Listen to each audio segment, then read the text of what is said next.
Hello, and welcome to Session 5, Conquering Insomnia. My name is Dr. Goodell, and I am a preventive care specialist for Beaver Medical Group in the Health Education Department. Today's session, we're going to cover the following topics: physical activity for improving our sleep, the sunlight-sleep connection, how caffeine, nicotine, and alcohol affects our sleep, the food-sleep connection, as well as how to create the optimal sleep environment.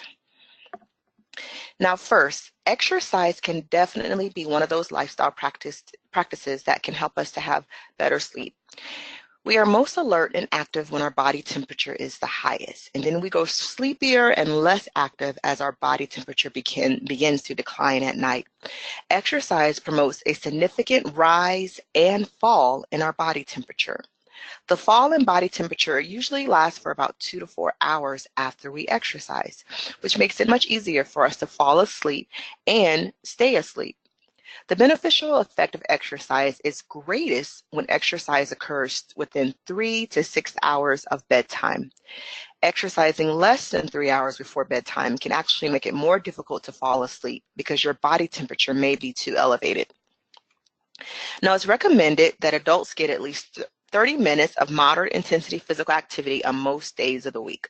But many people are not sure what is moderate intensity exercise. It doesn't mean you have to go to the gym.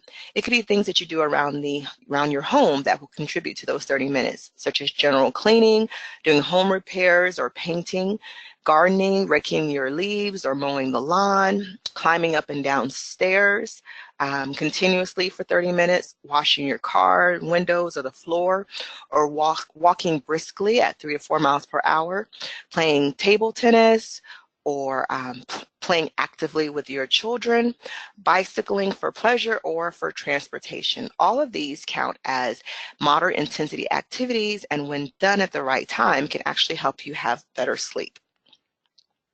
Next, taking a bath. We've all been told that before. Taking a nice warm bath will help you to fall asleep, because just like exercise, taking a bath also causes a rise and fall in your body temperature. The bath must be hot and kept hot for about 20 to 25 minutes. And it's best to take your bath about 2 hours before going to bed. The body temperature after a bath falls more quickly than it does after exercise. The effect of a bath is not as great as the effect of exercise on sleep, but it is a great way to relax right before bedtime. Next, not only should we exercise our body for improved sleep, but also exercise your brain. Studies have shown that mental and intellectual stimulation actually increases the brain's pressure for sleep, just not done at bedtime. You don't want to do any type of mental or intellectual stimulation right before bedtime, because it actually can contribute to insomnia by keeping you awake. So something that you can do during the day to help with mental stimulation is to take some classes, whether it's learning a new language, or taking an art class, or a sewing class, or a master gardening class, whatever it may be, but taking a class that will challenge you. Also learning how to use a computer, or if you know how to use a computer, but you may be really good at Word, but not so good at Excel, taking a computer class. Reading books, really great as far as intellectual stimulation or mental stimulation. So read, if you have a list of books that you've been wanting to read, but you just haven't found the time to do it, well, now is the time. It can actually help you have better sleep. And then traveling, and it doesn't have to be abroad, even though traveling abroad would be wonderful. But sometimes it could just be traveling to the next city, or taking a drive to a beach or a nearby national park, or even just traveling to another state. And also socializing. Believe it or not, socializing does help as far as providing mental stimulation. So socializing with family, socializing with friends, or even just socializing with strangers. If you're in the store, start up a conversation with the person behind you. And then, just like taking classes, trying a new hobby or activity.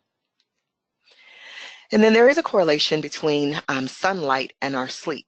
When sunlight enters the eyes, when we wake up in the morning, if we're exposed to sunlight right away, the melatonin levels in our bodies begin to decrease.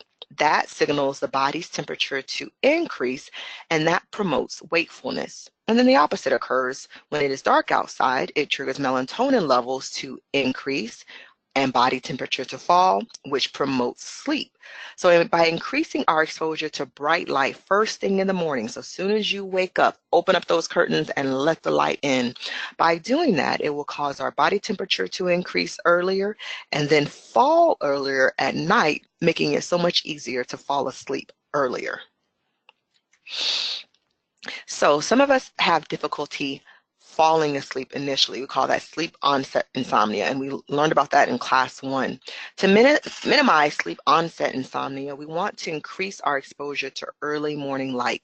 So as soon as we wake up, we open the drapes or our shades immediately to allow the sunlight to come in. We eat breakfast near a sun-exposed window. You want that bright light to come in, and you want to avoid wearing dark glasses at first thing in the morning. And then if possible, take an early morning walk. All of these things will help contribute to you having a better night's rest. And then for some of us, we may get up at a time where it is still dark outside, but there's other things that we can do to deal with that. So increasing exposure to evening bright light can minimize early morning awakenings by delaying the body temperature so that it doesn't rise so soon. So with this one, you actually want to increase your exposure later on. So you want to avoid dark sunglasses later on in the day, taking a late afternoon walk to continue to keep that bright light, exposure to bright light. You want to sit near a sun-exposed window the hour before sunset and leave the drapes open until dark. So as I was mentioning earlier, for those of us who are not able to be exposed to light, meaning we get up so early in the morning that the sun is not even out yet, there are certain lamps that we can have in our home or bright light boxes and lamps that we can have in our home. They contain these special bulbs which are equivalent to a sunrise or a sunset. So as soon as we wake up in the morning, and if we get up at a time where it's still dark outside, we can turn on that lamp and be exposed to that the light that would be emitted from a sunrise. We can be exposed to that within our own home. Also, we can do it in the evenings as well. So for about 30 minutes while reading or working on the computer or watching television, you can have those lights on to increase your early or even your late exposure to bright light. So that is one way we can bring the sun indoors. Now, caffeine greatly, and I'm sure many of you have heard this before, but caffeine does affect the quality of our sleep in the evenings. Caffeine disrupts sleep because it produces a stimulant effect, and that effect is faster brain waves, faster heart rate, increase in blood pressure, you're more alert. For some people who are really sensitive to caffeine, those stimulant effects can last up to 8 hours. Additionally, drinking caffeine can cause frequent nighttime urination, and for people who suffer from insomnia, getting up frequently right after they try to go back to sleep, they may find it very, very difficult to do that.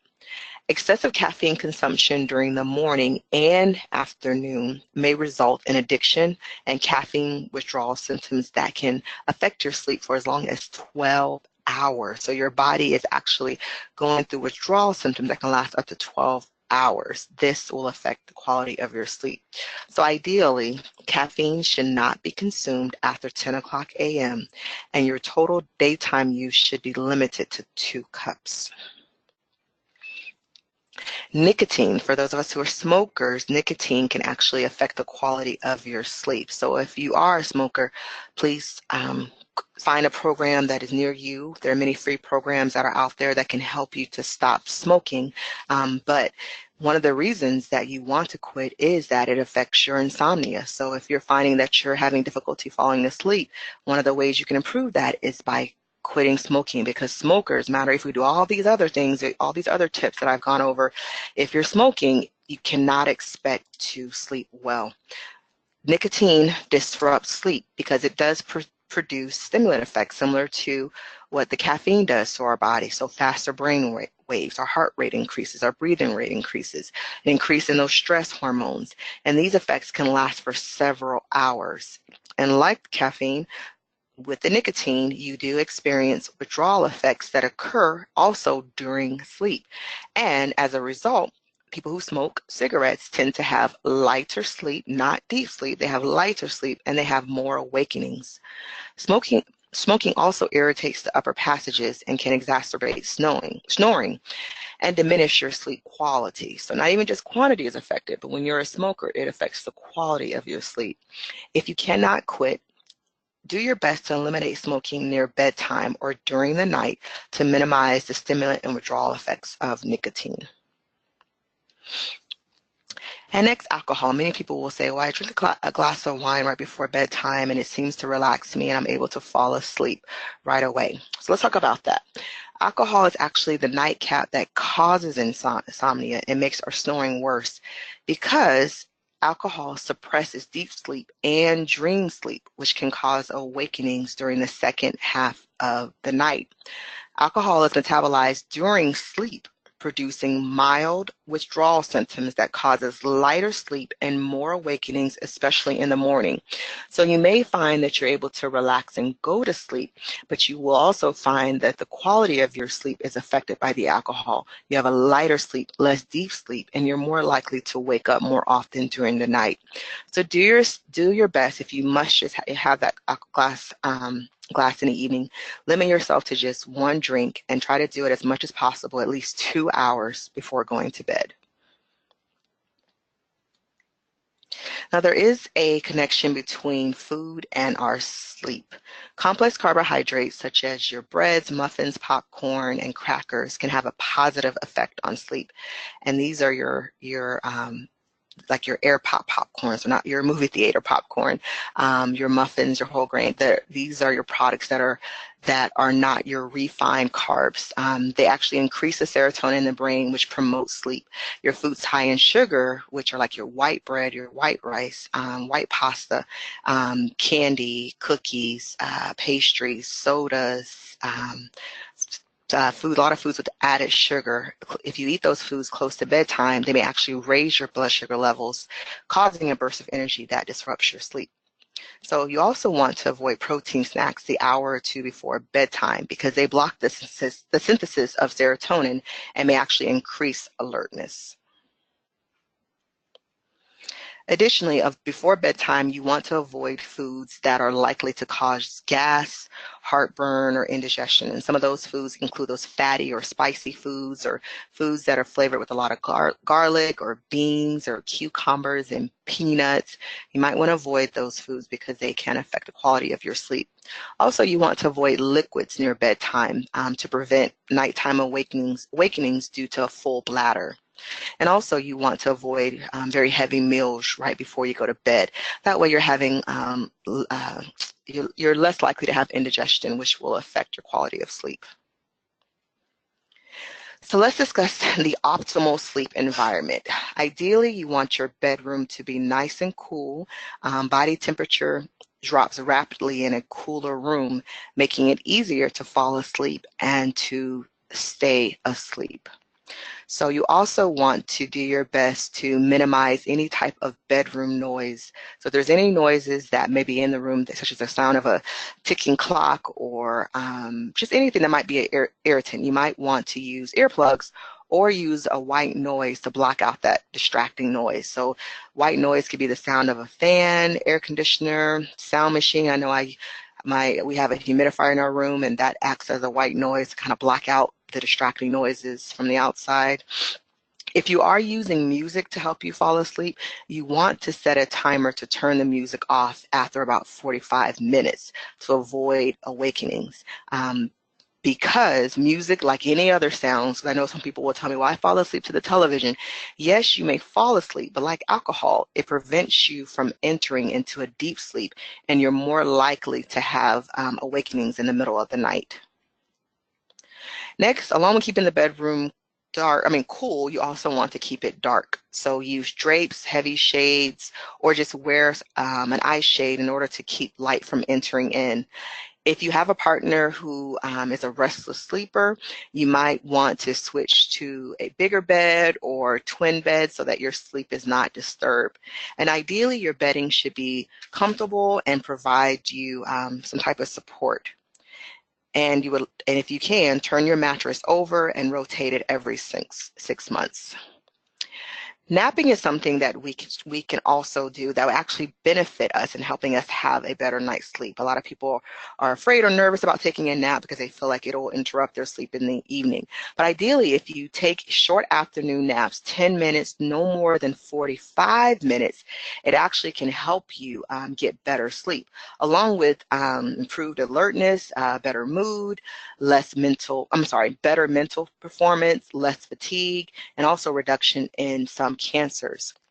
Decline in napping actually causes poor afternoon alertness and performance. So if you can, it's okay to take a nap. You just don't want it to be longer than 45 minutes because then you run the trouble of entering into stage 3 sleep.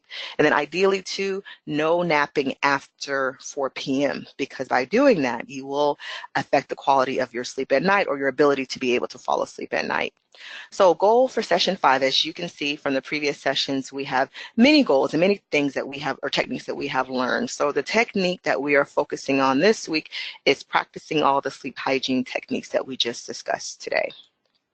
So next session, our final session, we are going to discuss how we can develop some stress-reducing, sleep-enhancing attitudes and beliefs.